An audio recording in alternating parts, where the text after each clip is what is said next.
मात्र सध्या विद्या प्रतिष्ठान प्रांगणातून आपले प्रतिनिधी दिनेश दुखंडे हे आपल्यासोबत जोडले गेलेले आहेत।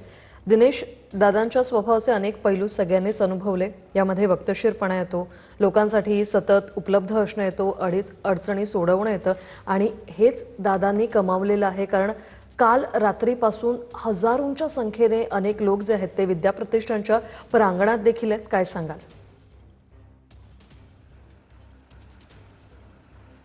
होय, सध्या मी बारामतीतल्या विद्या प्रतिष्ठानच्या प्रांगणात आहे आणि इकडची थेट दृश्य आपण TV9 मराठीवर दाखवतो आहोत।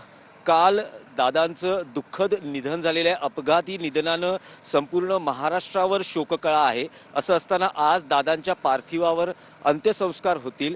विद्या प्रतिष्ठानच्या मैदानात इथे युद्ध पातळीवर चौथरा उभारण्याचं काम सुरू असल्याचं दिसतं आहे।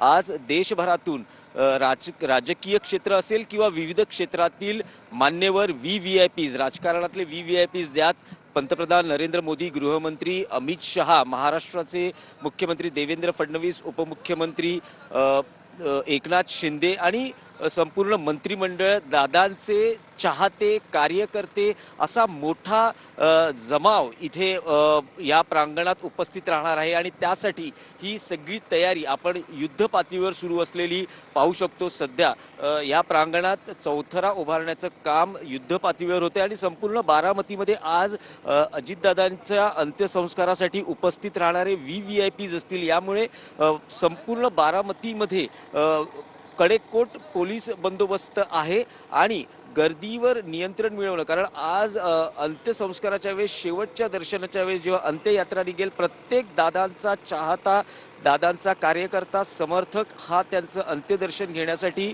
कसोशीनं प्रयत्न करेल। त्यावेळेस कोणतीही अनुचित घटना घडू नये, गर्दी, झुंबड यामध्ये कोणाला त्रास होऊ नये, शिस्तबद्ध नियोजनासाठी इकडचं जिल्हा पोलीस प्रशासन असेल, शासकीय अधिकारी असतील, हे पूर्णपणे दिवस रात्र आपल्याला इथे मेहनत घेताना पाहायला मिळतात। ही सध्याची थेट दृश्य आहेत। काल तर लाखो समर्थक, कार्यकर्ते, चाहते यांनी दादांच्या पार्थिवाचं अंत्यदर्शन घेतलेलं आहे आणि आज सकाळी 11 वाजता याच मैदानात दादावर अंत्यसंस्कार होणार आहेत आणि त्यासाठी ही सगळी यंत्रणा उभी राहत असल्याचं आपल्याला दिसते। शासकीय इतमामात हे सगळे अंत्यसंस्कार पार पडतील आणि त्यासाठी राजकीय आणि विविध क्षेत्रातील मान्यवर मंडळी उपस्थित असतील।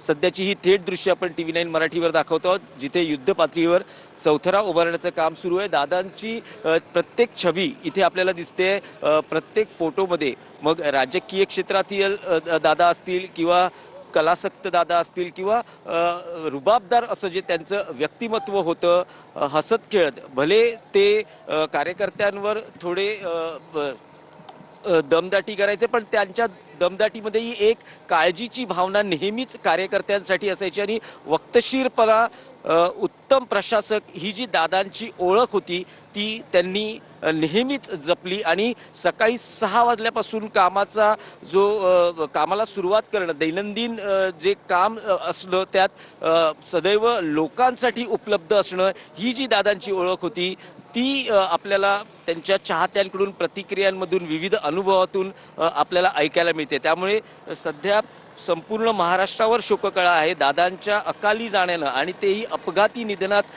दादांच्या जाण्यानं। संपूर्ण पवार कुटुंब असेल, दादांचे निस्सीम चाहते असतील, त्यांना मोठा धक्का बसलेला आहे। ही सध्याची थेट दृश्य TV9 मराठीतून आपण पाहतो आहोत। बारामतीतल्या विद्या प्रतिष्ठान प्रांगणातली ही सध्याची थेट दृश्य आहेत की जिथे युद्ध पातळीवर अजितदादा पवारांच्या नक्कीच विद्या प्रतिष्ठानच्या प्रांगणातली ही दृश्य आपण पाहतोय।